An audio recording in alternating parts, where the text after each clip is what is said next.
জাকাতের টাকা পরিপূর্ণ উত্তোলন করা হয়, আর এটা যদি বন্টন করে গরিবদের মাঝে দেয়া হয়, 5 বছর পরে বাংলাদেশে কোনো গরিব খুঁজে পাওয়া যাবে না।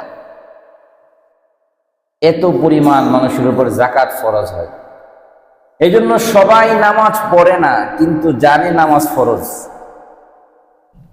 সবাই হয়তো রোজা রাখে না, কিন্তু জানে রোজাটা ফরজ। কিন্তু আমাদের সবচাইতে অবহেলিত একটা জিনিস হলো জাকাত। জাকাত আদায় করতে চায় না।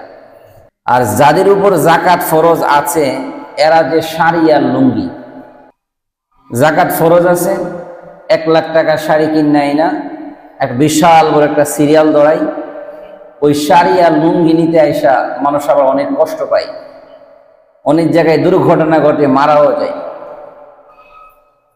শাড়ি আর কি দেয়? লুঙ্গি দেয়। আবার ওনারা এই জিনিসটা বোঝানোর চেষ্টা করে মানুষকে, এই যে দেখো আমি জাকাতের উপযুক্ত। অথচ আজকে আমি জাকাতের নেশাব বলবো, আপনারা খুঁজে দেখবেন কত মানুষ তার উপরে জাকাত ফরজ হয়ে গেছে, জাকাত আদায় করে না।